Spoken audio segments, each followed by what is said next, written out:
जी अस्सलाम वालेकुम स्टूडेंट्स। आज हम बात करेंगे एडवर्ब के ऊपर।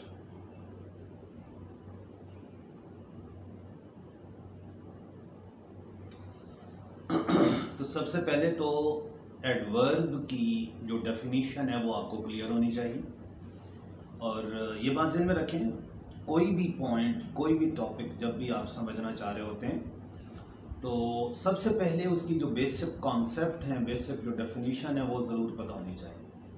अगर आपको वो बेसिक कॉन्सेप्ट पता नहीं है, बेसिक डेफिनीशन कहीं पता नहीं है, तो आपको कभी भी उस चीज़ के ऊपर कमांड हासिल नहीं हो सकती। ये चीज़ें न रखें।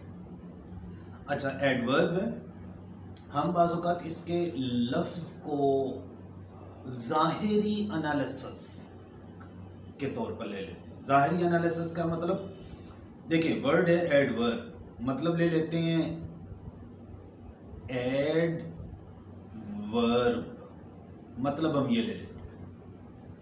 ठीक है, ज़ाहिरी तौर पर ये लगता है। अच्छा, फिर जब हम ये मतलब लेंगे फिर हमारे जहन के अंदर आइडिया क्या बैठेगा कि जी कोई ऐसा लफ्ज़ होगा जो किसी वर्ब के मीनिंग में कोई चीज़ ऐड कर रहा हो, लिहाजा उसे हम एडवर्ब कहेंगे।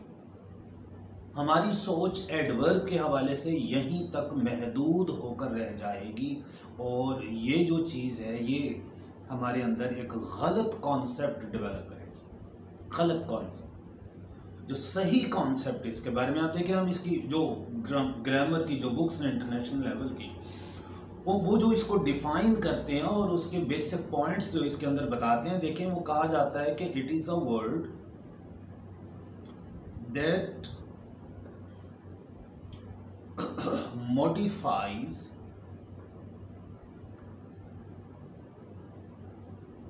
a verb,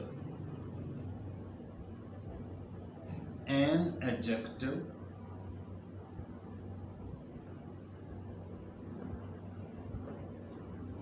another adverb, and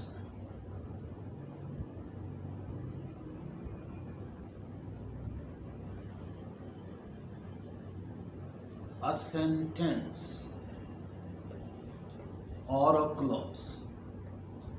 अब यहां से ज़हन में रखें, ठीक है कि बुनियादी तौर पर हम ये कहते हैं कि ये वर्ब को मॉडिफाई कर रहा है, ठीक है, लेकिन आप इन लफ्ज़ों को भी ज़हन में रखें, एडजेक्टिव को भी मॉडिफाई कर रहा होता है ये एडवर्ब जो है, एक एडवर्ब एक और एडवर्ब को भी मॉडिफाई करते हैं और कुछ केसेस के अंदर पूरे के पूरे सेंटेंस या पूरी की पूरी क्लॉज को भी मॉडिफाई कर रहा होता है।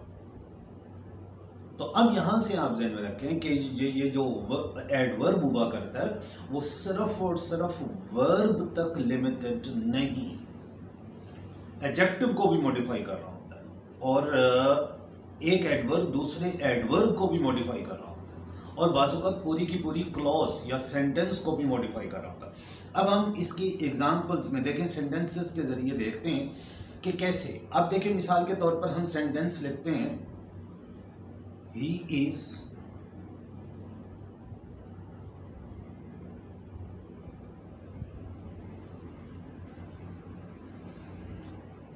driving a car।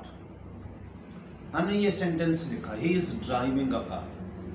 तो अब यहां पर आप ये देखें, हमारे पास वर्ब है ड्राइविंग। इस सेंटेंस के अंदर कोई ऐसा लफ्ज नहीं है जो इस ड्राइविंग को क्वालिफाई कर रहा। हम दूसरा सेंटेंस लिख देते हैं, he is driving the car carefully. अब यहां पर आप देखें, ये जो केयरफुली का लफ्ज है ये इस ड्राइविंग एक्शन का को इसको क्वालिफाई कर रहा है, इसका मैनर बता रहा है कि ये कैसे हो रहा है, ये बहुत केयरफुली, बड़ी एहतियात से is driving the car carefully. अब इसका मतलब देखिए, केयरफुली का लफ्ज कार से नहीं जुड़ा हुआ, कार का कोई फीचर नहीं है, बल्कि ड्राइविंग एक्शन को डिस्क्राइब किया जा रहा है, इसको क्वालिफाई किया जा रहा है वर्ब को, लिहाजा ये एक एडवर्ब। अच्छा, अब देखिए, अगर हम इसी सेंटेंस को मजीद एक और अंदाज में लिखते हैं, इसी ही सेंटेंस को हम लिखते हैं, he is driving the car very carefully. अच्छा, अब इस सेंटेंस के अंदर देखें लफ्ज वेरी की एप्लीकेशन देखें कि वेरी कैसे अप्लाई होगा। अब देखिए, वेरी का लफ्ज कार के साथ कोई लिंक नहीं रखता। वेरी का लफ्ज जो है वो ड्राइविंग से, he is driving the car, very अगर हम कहते हैं तो वेरी कोई मीनिंग नहीं रखता। तो यहां से आप देखें कि वेरी का जो लफ्ज है वो केयरफुली को क्वालिफाई कर रहा है, लफ्ज केयरफुली को। और केयरफुली के बारे में हम डिसाइड कर चुके हैं कि ये एक एडवर्ब है। केयरफुली का जो लफ्ज है ये एक एडवर्ब है, ये हम डिसाइड कर चुके हैं ऊपर वाले सेंटेंस के अंदर। अब आप ये देखें, वेरी का जो लफ्ज है वो ऑलरेडी जो एक एडवर्ब है उसको जो है वो क्वालिफाई कर रहा है। अब हमने अभी डेफिनेशन के अंदर देखा कि एक एडवर्ब दूसरे एडवर्ब को भी क्वालिफाई करता है। तो इसका मतलब ये हुआ कि ये जो लफ्ज है वेरी, ये भी एक एडवर्ब है जो एक दूसरे एडवर्ब को क्वालिफाई कर रहा है। वेरी का लफ्ज इस्तेमाल कर लें, हाईली, ग्रेटली का लफ्ज यहाँ पे इस्तेमाल कर लें, या मतलब इस सेंस में कोई भी लफ्ज जो है ना, आप ये देखें, आप इस सेंस में हाईली का लफ्ज आप इस्तेमाल कर सकते हो, ग्रेटली का लफ्ज आप इस्तेमाल कर सकते हो, और क्वाइट, QUITE, क्वाइट का लफ्ज आप इस्तेमाल कर सकते हो। Very carefully, highly carefully, greatly carefully, ये सारे एक्सप्रेशंस पॉसिबल हैं। और ये देखिए, ये तमाम के तमाम ये जो है ना, ये एडवर्ब्स हैं जो दूसरे एडवर्ब को क्वालिफाई कर। तो इसमें अभी हमने दो एग्जांपल्स देख ली कि एक वो एडवर्ब जो किसी वर्ब को क्वालिफाई कर रहा है और एक वो एडवर्ब जो एक और एडवर्ब को क्वालिफाई कर रहा है। लेकिन हमने डेफिनेशन में कहा है कि वो एडजेक्टिव को भी क्वालिफाई करता है। चलिए एडजेक्टिव की एग्जांपल जो है ना वो हम देख लेते हैं। अब जैसे देखें एडजेक्टिव के हवाले से, पहले तो हम एडजेक्टिव देखें। एडजेक्टिव को पहले हम डिस्कस कर चुके हैं अपने इन लेक्चर्स के अंदर, तो आप ज़हन के अंदर लाएं एक दफ़ा फिर कि एडजेक्टिव वो वर्ड हुआ करता है जो किसी ना किसी नाउन को डिस्क्राइब करता है। एडजेक्टिव वो वर्ड होता है जो किसी न किसी नाउन को जो है वो डिस्क्राइब किया करता है, एडजेक्टिव हम उसे कहते हैं। लिहाजा अब यहाँ पर आप देखें कि पहले हम सेंटेंस के अंदर मौजूद एडजेक्टिव को देखें, फिर उससे हम ये देखें कि कौन सा लफ्ज है जो उस एडजेक्टिव को क्वालिफाई कर, फिर हम इसको देखें कि कौन सा वर्ड है हमारे पास, कौन सा लफ्ज है हमारे पास जो उस एडजेक्टिव को जो है ना वो क्वालिफाई कर रहा है। अब देखो, जैसे मिसाल के तौर पर सेंटेंस है कि दिस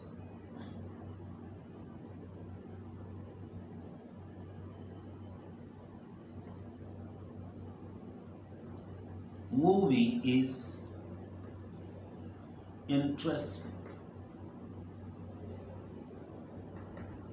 अब यहां पर देखें, दिस मूवी इज इंटरेस्टिंग। अब ये जो लफ्ज हैं इंटरेस्टिंग, आप बखूबी जानते हैं एडजेक्टिव है, एक नाउन को, मूवी को जो है ना यहाँ पर इस सेंटेंस में ये मूवी वो एक नाउन है जिसको ये क्वालिफाई कर रहा है, लिहाजा ये एक एडजेक्टिव है। अच्छा, अब आप ये देखें कि हमने अभी जो एडवर्ब के साथ जो एडवर्ब इस्तेमाल किए हैं, वेरी केयरफुली, हाईली केयरफुली, आप इंटरेस्टिंग के साथ वही लफ्ज अटैच करते हैं। This movie is very interesting, this movie is highly interesting, this movie is greatly interesting, ये वाले लफ्ज इसके साथ अटैच करते हैं, बिल्कुल ठीक हो जाएंगे। अब जब आप वेरी, हाईली, ग्रेटली, इंटरेस्टिंग की एक्सप्रेशन जो है ना वो आप इस्तेमाल करेंगे,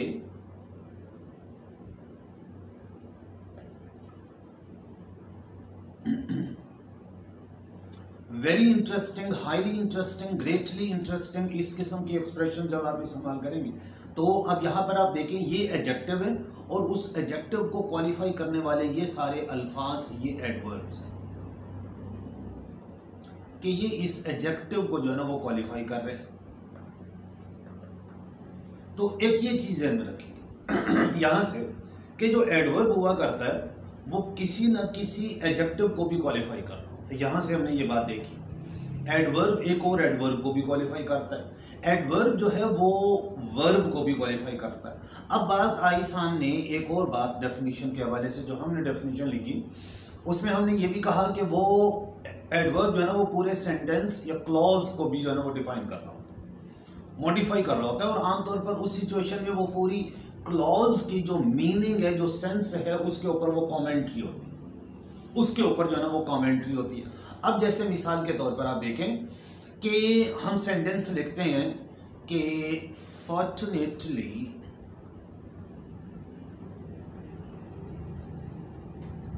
I reached the airport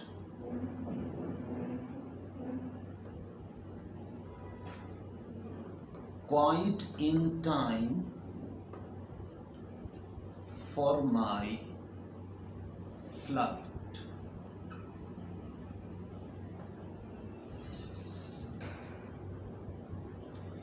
Fortunately, I reached the airport quite in time for my flight. तो अब यहां पर आप ये देखें, I reached वर्ब है हमारे पास, ये reached,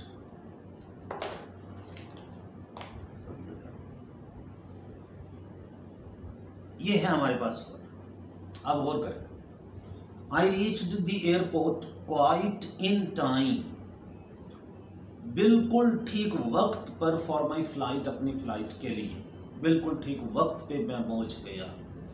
वैसे तो देखा जाए तो ये जो इन टाइम है ये भी एडवर्बियल फ्रेज है, क्वाइट भी एडवर्ब है क्योंकि ये एक और एडवर्ब को क्वालिफाई कर रहा है, और फॉर माई फ्लाइट ये भी एक एडवर्बियल फ्रेज जो है ना वो बनती है, I quite in time for my flight. ठीक हो गया। अच्छा, इसी सेंटेंस के अंदर ये जो फॉर्चुनेटली का लफ्ज है, जरा आप इसको देखें, ये क्या है? फॉर्चुनेटली, खुशकिस्मती से अपनी फ्लाइट के लिए बिल्कुल ठीक वक्त पे मैं पहुंच गया। अब जरा गौर करें, ये फॉर्चुनेटली क्या सिर्फ रीच्ड को क्वालिफाई कर रहा है, या रीचिंग द एयरपोर्ट, एयरपोर्ट पहुंचने को, या फ्लाइट के लिए ठीक वक्त पर एयरपोर्ट पहुंचने को क्वालिफाई? अब आप गौर करें, फ्लाइट के लिए ठीक वक्त पर एयरपोर्ट पहुंच जाना, ये पूरे की पूरी सेंस को क्वालिफाई कर रहा है ये लफ्ज फॉर्चुनेटली, पूरे सेंटेंस, पूरी क्लॉज को क्वालिफाई कर रहा है।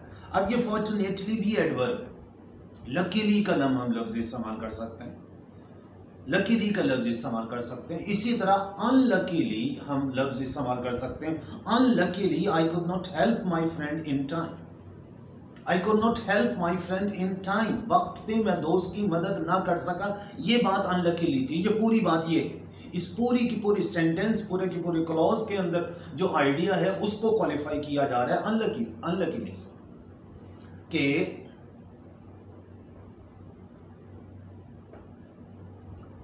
I could not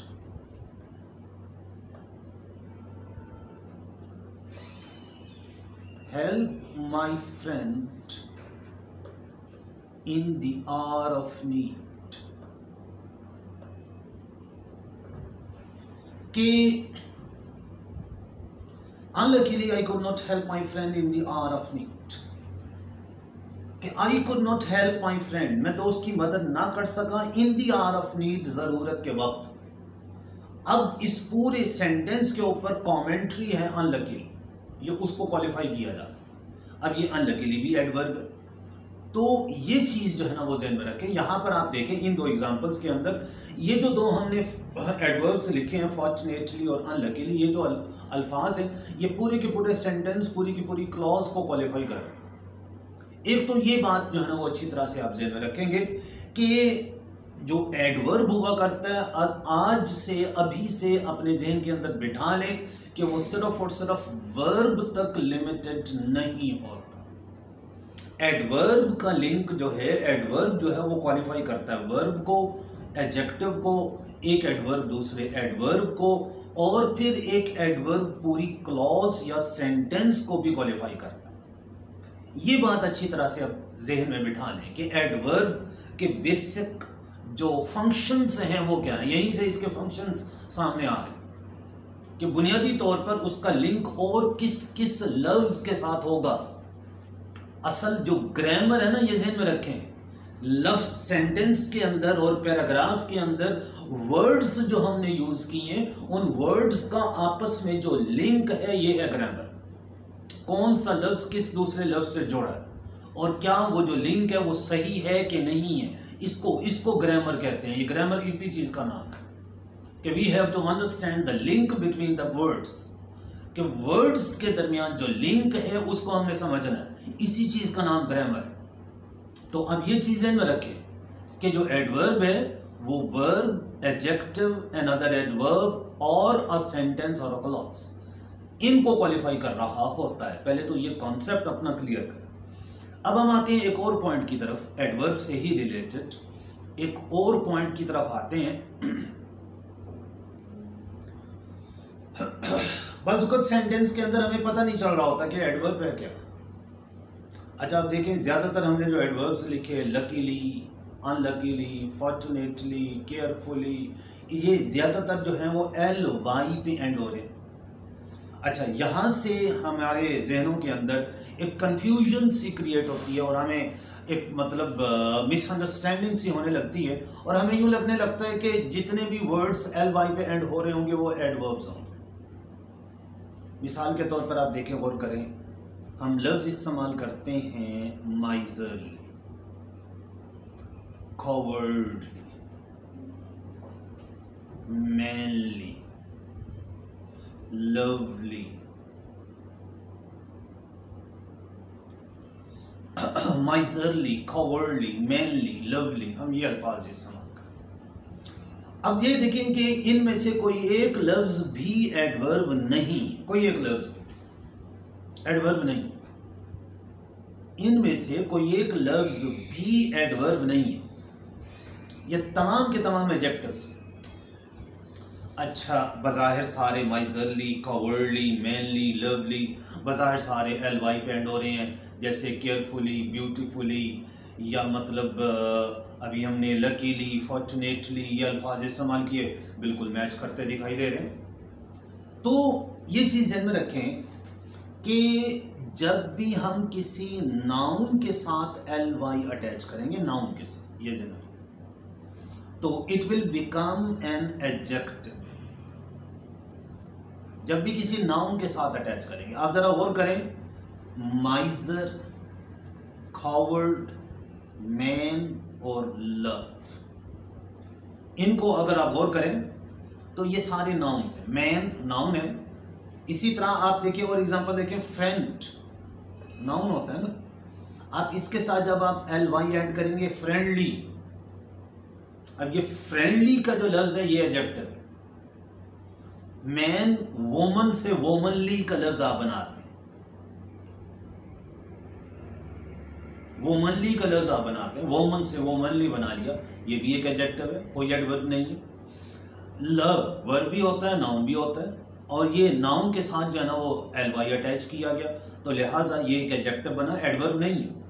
कॉवर्ड जो है ये भी एक नाउन है, माइजर जो है ये भी एक नाउन है।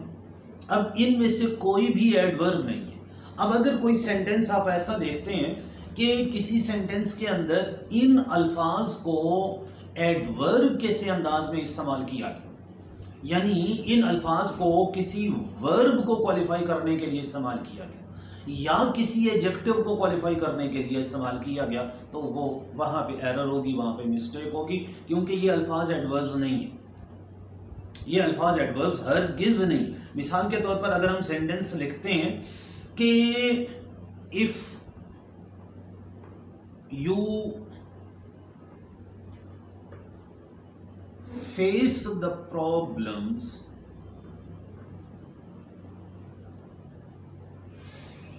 mainly they will become less troubles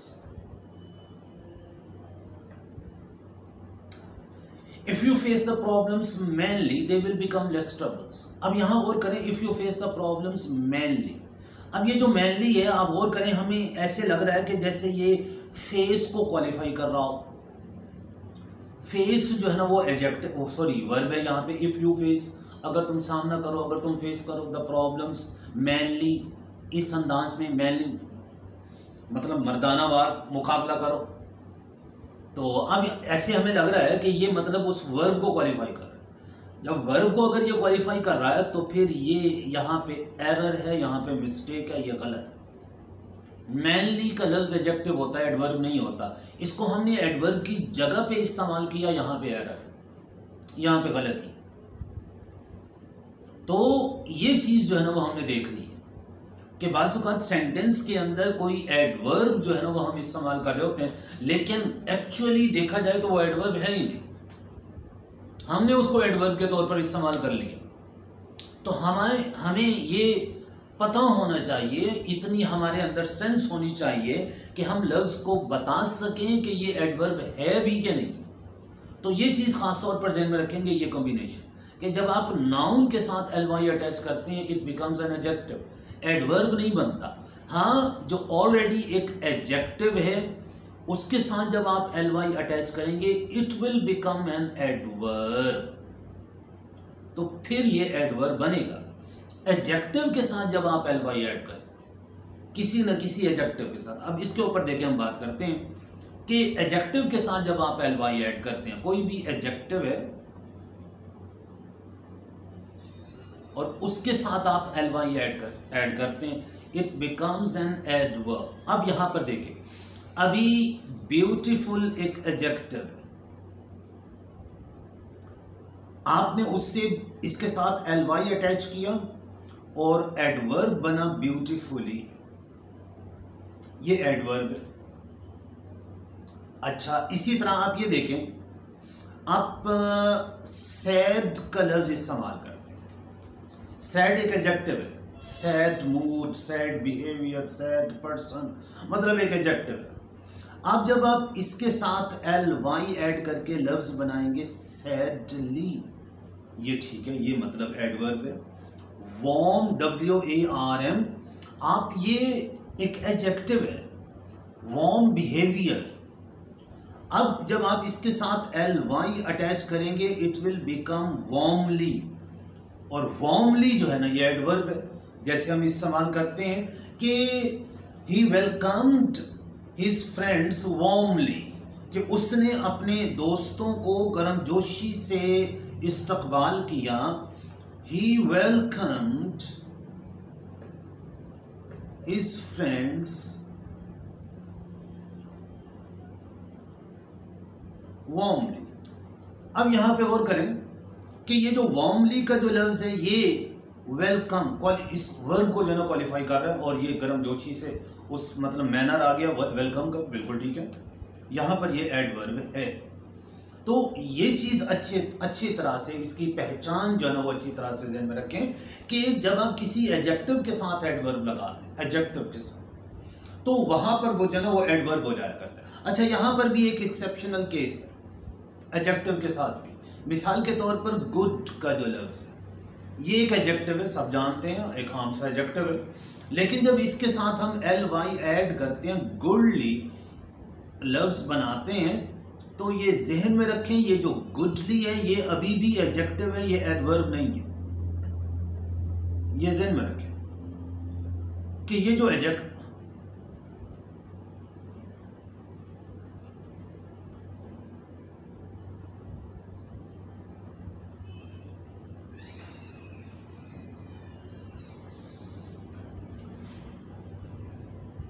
कि ये जो मतलब गोल्डी है ये एडजेक्टिव है। आपकी किताब के अंदर, आपकी बुक 2 के अंदर ये लफ्ज गुडली जो है ना वो एडजेक्टिव के तौर पर इस्तेमाल हुआ है। कि जैसे मिसाल के तौर पर वो जो बुक 2 के अंदर आपका लेसन है why boys fail in college, वहां पर सेंटेंस है देयर इज ऑलवेज अ गोल्डी number of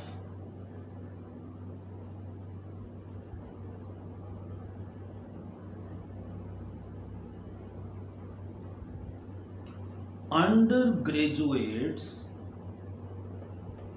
whose heads are turned, ये आगे चल रहा है, there is always a goodly number of undergraduates। अब यहाँ पे गौर करें, ये गोल्डी नंबर का जो लफ्ज इस्तेमाल हुआ है, यहाँ पे गोल्डी जो है ना ये एडवर्ब हरगिज नहीं है, एडजेक्टिव है। ये एक एक्सेप्शनल केस, ये वाज़ेह में रखें कि हर रूल, जो भी रूल हम बना लेते हैं उसके साथ कोई ना कोई एक्सेप्शनल केस भी हुआ करता है। तो ये एक एक्सेप्शनल केस है। देयर इज ऑलवेज अ गोल्डी नंबर ऑफ अंडर ग्रेजुएट्स। अब इसके अंदर जो गोल्डी का लफ्ज है ये एडवर्ब हरगिज नहीं, आप देख रहे हैं आगे जो नंबर का लफ्ज है वो एक नाउन है। उस नाउन को क्वालिफाई करने के लिए गोल्डी का लफ्ज अच्छी खासी तादाद, नंबर को क्वालिफाई करने के लिए, नाउन को क्वालिफाई करने के लिए ये गोल्डी का लफ्ज इस्तेमाल हुआ। तो ये ठीक है। एक बात ज़हन में रखा करें कि खास तौर पर लैंग्वेज के अंदर कोई भी रूल 100% केसेस में कभी भी एप्लीकेबल नहीं होता। कोई ना कोई एक्सेप्शनल केस हर रूल के साथ होते हैं। एक्सेप्शनल केसेस लैंग्वेज के अंदर, क्योंकि ये बात ध्यान में रखें, language is arbitrary, it is never ever scientific. Language is always arbitrary, it's never logical नहीं होती लैंग्वेज, ये आर्बिट्रेरी होती है। आर्बिट्रेरी का मतलब ये होता है कि किसी भी इलाके के लोगों ने कोई एक्सप्रेशन जैसे इस्तेमाल कर ली, बस वही स्टैंडर्ड बन गई। आगे आने वाले, बाद में आने वाले लोग या लर्नर्स फिर उसको फॉलो करते रहेंगे। लैंग्वेज के अंदर कभी भी ऐसा नहीं होता कि पहले एक रूल डेवलप किया जाए, फिर उस रूल को देखकर एक सेंटेंसेस को तरतीब दिया जाए और फिर आगे कहा जाए कि जी बस अब ये रूल बन गए, इसके मुताबिक लोग बोला करें। नहीं, बल्कि लैंग्वेज के अंदर ये होता है कि पहले लोग बोलते हैं और जब बहुत सारी एक जैसी एग्जाम्पल्स सामने आ जाती हैं तो उनको देखकर एक रूल बना दिया जाता है कि ऐसा होता है। लैंग्वेज के अंदर ऐसा होता है। लैंग्वेज के अंदर कभी भी, आप अभी भी देखें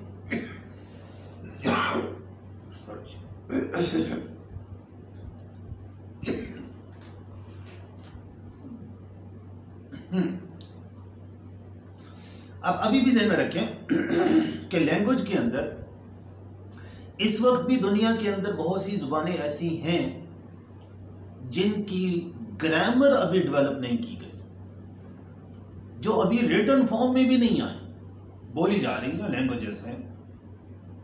आप दुनिया की कोई भी जबान देख लें, हम बहुत ही पीछे कहां तक जाएंगे, हजरत आदम तक जाएंगे। हजरत आदम ने कोई ग्रामर की किताबों को रट्टे लगाए थे? हरगिज नहीं। तो डायरेक्ट उन्होंने बोलना सीखा। तो फिर इसी तरह की कदीम तरीन हम मतलब इलाके देख लें भी, इस वक्त मौजूदा दुनिया के अंदर जो बड़ी डेवलप्ड किस्म की लैंग्वेजेस हैं, जिसके अंदर अरबिक है, इंग्लिश है, फ्रेंच है, जर्मन है और मतलब हमारे इधर उर्दू की ज़बान है, संस्कृत ज़बान है, इन तमाम ज़बानों को आप देख लें। ये मौजूदा दुनिया की जो मतलब मौजूदा सिविलाइज्ड वर्ल्ड है, उसके अंदर ये बड़ी बड़ी डेवलप्ड किस्म की लैंग्वेजेस हैं। लेकिन इनके ऊपर भी गौर करें, इनकी जो कदीम तरीन ग्रामर की बुक्स या डिक्शनरीज में मिलेंगी ज़्यादा मतलब ये जो इंग्लिश की जो ग्रामर की जो बुक्स या लैंग्वेज की जो डिक्शनरीज की जो बुक्स मिलेंगी ज़्यादा 400 साल 500 साल पुरानी, मगर लैंग्वेज तो उससे भी पहले की बोली जा रही है, उससे भी पहले की वजूद में, उससे भी पहले की बोली जा रही है। इसी तरह फ्रेंच है, इसी तरह जर्मन है कि लैंग्वेजेस तो बहुत पुरानी है, बहुत अरसे से बोली जा रही हैं, लेकिन इनकी ग्रामर जो है वो तो बाद में लिखी गई है, बहुत बाद में लिखी गई है। तो बहरहाल ये चीज़ें में रखा करें, लैंग्वेज के अंदर कोई भी रूल 100% एप्लीकेबल नहीं हुआ करता। कोई ना कोई सिचुएशन ऐसी ज़रूर होती है जो एक्सेप्शनल मानी जाती है, जो उसके अंदर जो है वो नहीं आ रही होती, वो एक्सेप्शनल केस हुआ करती है, कोई ना कोई ऐसी सिचुएशन ज़रूर हुआ करती है। तो ये चीज़ जो है ना वो जहन में रहे, देयर इज़ ऑलवेज अ गोल्डी नंबर ऑफ अंडर ग्रेजुएट्स। अभी हमने ये जनरल रूल यही है कि ज़्यादातर जो एडजेक्टिव्स हैं 99% केसेस के अंदर जो एडजेक्टिव्स हैं उनके साथ जब आप एलवाई अटैच करते हैं दे बिकम एडवर्ब्स, वो एडवर्ब जो है ना वो बन जाया करते हैं। लेकिन जो मतलब हमारे पास नाउन्स हैं उनके साथ जब आप एलवाई अटैच करेंगे दे विल बिकम एडजेक्टिव्स। उसकी आपको एग्जांपल्स दी, और भी एग्जांपल्स हो सकती हैं, लेकिन ये बेसिक फार्मूला ज़हन में रखेंगे। एलवाई रिमूव करके देखें, अगर बाकी बच जाने वाला लफ्ज़ नाउन है तो एलवाई स्मैथ वो एडजेक्टिव। एलवाई रिमूव करके देखें, बाकी बच जाने वाला लफ्ज़ एडजेक्टिव है तो एलवाई स्मैथ वो एडवर्ब। तो पहले तो ये पहचान अच्छी तरह से कर, फिर दूसरी पहचान का तरीका आप सेंटेंस के अंदर देखा करें कि सेंटेंस के अंदर किस लफ्ज के साथ उसका लिंक है। वर्ब के साथ लिंक है तो भी एडवर्ब होगा, एडजेक्टिव के साथ लिंक है तो भी एडवर्ब होगा, दूसरे एडवर्ब के साथ लिंक है तो भी एडवर्ब होगा, पूरी क्लॉज या पूरे सेंटेंस के साथ लिंक है तो भी एडवर्ब होगा। तो वहाँ से क्वालिफाई करना, वहाँ से मतलब सेंटेंस से उसको देखना कि कौन सा एडवर्ब है कि कौन सा एडवर्ब नहीं है, ये मतलब डिपेंड करता है इसके ऊपर कि आप लफ्ज़ों का आपस में लिंक जो है ना वो समझ लें। तो ये चीज़ अच्छी तरह से अभी आज के लिए हम यहीं तक ही एंड करते हैं कि एडवर्ब के बेसिक कॉन्सेप्ट जो है ना, बाकी इसकी एप्लीकेशन के ऊपर हम अगले लेक्चर में बात करेंगे। इनको जो है ना वो ज़रूर समझें, ज़हन में रखें। कोई इसके हवाले से प्रॉब्लम हो तो ज़रूर डिस्कस करें, ज़रूर क्वेश्चन किया करें। अल्लाह हाफ़िज़।